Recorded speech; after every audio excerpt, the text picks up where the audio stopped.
हाँ तो दोस्तों, इस वीडियो के अंदर हम ईएमएस के आईपीओ के बारे में बात करेंगे और जानेंगे कि इस आईपीओ के अंदर आपको कितना लिस्टिंग गेन मिल सकता है और आपको इस आईपीओ के अंदर अप्लाई करना चाहिए या नहीं। चलिए शुरू करते हैं।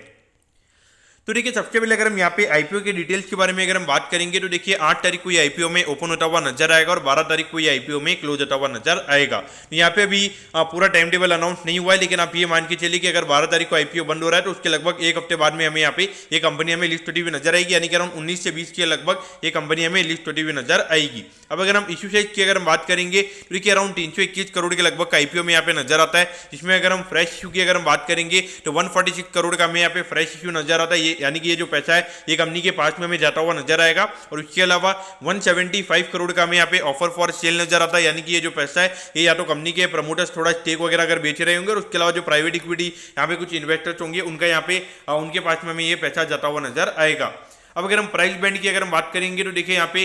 211 के कट ऑफ प्राइस पे यहाँ पे कंपनी का आईपीओ में आता हुआ नजर आ रहा है, और जो कि मुझे लगता है कि यहाँ पे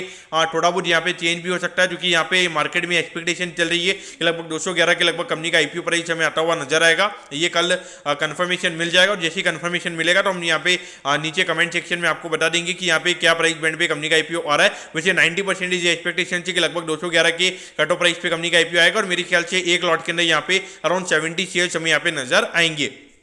उसके अलावा अगर हम यहाँ पे रिटेल कोटा की अगर हम बात करेंगे तो देखिए अराउंड 35% के लगभग का रिटेल कोटा में यहाँ पे कंपनी का नजर आता है, यानी कि अगर हम कंपनी के टोटल रिटेल कोटा की अगर हम बात करेंगे तो अमाउंट वाइज लगभग 112 करोड़ के लगभग का रिटेल कोटा में यहाँ पे कंपनी का नजर आता है। तो देखिए यहाँ पे काफी छोटा में यहाँ पे आईपीओ का साइज यहाँ पे नजर आता है, लेकिन देखिए यहाँ पर अगले हफ्ते अगर हम बात करेंगे तो 3 आईपीओ हमें ओपन होते हुए नजर आ रहे हैं। एक अगर हम बात करेंगे रत्नवीर का आईपीओ हमें स्टार्ट होता हुआ नजर आएगा 4 तारीख को, जिसके रिलेटेड हमने ऑलरेडी वीडियो बना लिया है। और उसके अलावा जुपिटर लाइफलाइन हॉस्पिटल करके एक आईपीओ में ओपन होता हुआ नजर आ रहा है, वो 6 तारीख को हमें ओपन होता हुआ नजर आएगा। और ये ईएमएस वाला जो आईपीओ है ये हमें 8 तारीख को ओपन होता हुआ नजर आएगा। अब अगर हम ग्रे मार्केट प्रीमियम की अगर हम बात करेंगे तो देखिए अराउंड 90 रुपये पर शेयर का हमें यहाँ पे लास्ट ग्रे मार्केट का प्रीमियम यहाँ पे हमने सुना है, यानी कि लगभग 40 से 45% के लगभग का प्रीमियम हमें यहाँ पे ग्रे मार्केट प्रीमियम में यहाँ पे नजर आता है। तो देखिए मेरे ख्याल से अगर हम वैल्यूएशन वाइज अगर हम बात करेंगे हार्डली 10 से 11 के पी रेशियो पे कंपनी का आईपीओ आ रहा है। और उसके अलावा अगर हम देखेंगे तो ये वाटर ट्रीटमेंट वगैरह ये कंपनी प्रोवाइड करवाने का काम करती है। जैसे अभी जो विष्णु प्रकाश का आईपीओ आया था तो वो कंपनी भी वाटर ट्रीटमेंट वगैरह वो कंपनी भी प्रोवाइड करवाने का काम करती थी, तो उसका भी प्रीमियम हमने काफ़ी अच्छा देखा था। तो वैसे ही सेम ऑलमोस्ट यहाँ पे सेम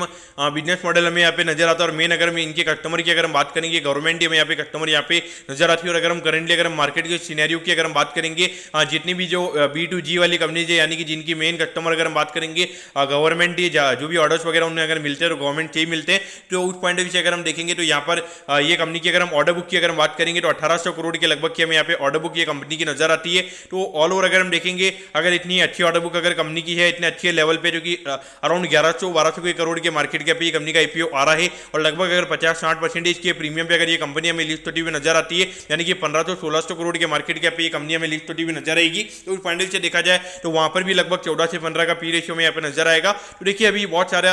जो इंफ्रास्ट्रक्चर सेक्टर की अगर हम बात करेंगे काफी ज्यादा पी एक्सपांशन हमें देखने को मिल रहा है, और अभी अगले साल हमें इलेक्शन भी देखने को मिलने वाला। तो इलेक्शन से पहले जो भी इंफ्रास्ट्रक्चर से रिलेटेड जो भी सेक्टर्स होते हैं वहाँ पे काफी ज्यादा गवर्नमेंट के थ्रू क्या कहते हैं कि स्पेंडिंग होती है। लेकिन आपको ये समझना चाहिए कि ये सेक्टर अगर आप ले रहे हो, अगर आप long term point of view से अगर आप ले रहे हो, मेरे ख्याल से अपना ज्यादा ही लॉन्ग टर्म व्यू अपने नहीं बनाना चाहिए। क्योंकि मुझे लगता है कि जैसे हमें यहाँ पे इलेक्शन खत्म होता हुआ नजर आएगा तो उसके बाद में जो गवर्नमेंट की स्पेंडिंग है वो हमें कहीं ना कहीं कम होती हुई नजर आएगी, तो वो आपको माइंड में रखना चाहिए। लेकिन अगर आपको 5 से 6 महीने के लिए अगर आपको ये सेक्टर खेलना है तो मेरे ख्याल से आप खेल सकते हो। लेकिन अगर हम ये आईपीओ में आपको क्या करना है, देखिए लिस्टिंग के लिए डेफिनेटली आपने यहाँ पे अप्लाई करना चाहिए, क्योंकि लगभग 40-50% के लगभग का प्रीमियम, और मुझे लगता है कि ये प्रीमियम सस्टेन करेगा। क्योंकि यहाँ पे कहीं ना कहीं अगर हम डिमांड की अगर हम बात करेंगे तो डिमांड यहाँ पे काफी ज्यादा ही आईपीओ की रहने वाली है, तो मेरे ख्याल से यहाँ पे अप्लाई करना चाहिए। और उसके अलावा अगर आपको अगर अलॉटमेंट मिल जाती है तो मेरे ख्याल से आपने 3-4 महीने के लिए वहाँ पे अगर आपकी रखने की कैपेबिलिटी हो तो मेरे ख्याल से आप 3-4 महीने के लिए रख सकते हो, क्योंकि यहाँ पे काफी ज्यादा हॉट सेक्टर। अगर आप देखोगे मजाक मस्ती में 1-2 महीने में स्टॉक यहाँ पे भी डबल हो रहे हैं, तो ये देखिए कभी भी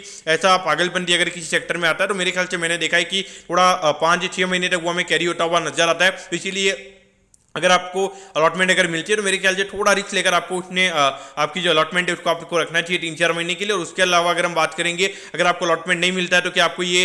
लिस्टिंग के दिन क्या इसमें लेकर आपको रिस्क लेना चाहिए? तो देखिए मेरे ख्याल से अगर ये कंपनी 50-60% के प्रीमियम के लगभग ही अगर ये कंपनी लिस्ट होती है तो वहाँ पर अगर आप मेरे ख्याल से इसको अगर बाय करते हो, अगर 5 या 6 महीने के व्यू के हिसाब से अगर आप बाय करते हो तो फिर भी मेरे ख्याल से वहाँ पर आपके पैसे बनेंगे। लेकिन वहाँ पर आपको थोड़ा स्टॉप लॉस वगैरह लगाना चाहिए, या फिर अगर आप बाय कर रहे हो तो वहाँ पे 10 से 15% का कैपिटल का आपका स्टॉप लॉस रहना चाहिए। तो उसके हिसाब से आपने यहाँ पे इन्वेस्ट करना चाहिए, क्योंकि देखिए अभी ये सेक्टर यहाँ पे एक तरीके से पूरे अंडर परफॉर्म करने स्टार्ट करते हैं तो वहाँ पे आपको पता नहीं पड़ेगा कि आपको क्या करना है, क्योंकि आप नीचे आता रहेगा, आप लगातार उसको बाय ऑन डिप करते रहोगे लेकिन वो कभी भी रिकवर नहीं करेगा। तो इसीलिए आपको ये ध्यान रखना है कि ये जो सेक्टर भी चल रहा है तो ऐसा नहीं है कि ये सेक्टर हमेशा चलेगा। मुझे लगता है कि आने वाले 1 साल तक ये सेक्टर काफी अच्छा परफॉर्म करना चाहिए, लेकिन 1 साल के बाद मुझे लगता है यानी कि इलेक्शन के बाद में कहीं ना कहीं ये जो सेक्टर है ये हमें अंडर परफॉर्म करता हुआ नजर आएगा, क्योंकि वहाँ पे कहीं ना कहीं गवर्नमेंट की स्पेंडिंग कम होगी और इसीलिए जो ऑर्डर्स वगैरह ये फुलफिल करेंगे। तो पॉइंट से वहाँ पे अर्निंग विजिबिलिटी कहीं ना कहीं हमें थोड़ी दिक्कत आने लगेगी, तो ये आपको माइंड में रखना चाहिए। तो दोस्तों मैं कहता हूँ कि EMS लिमिटेड के IPO के बारे में आपको सब कुछ समझ में आ गया होगा। अगर आपकी कोई भी क्वेरीज है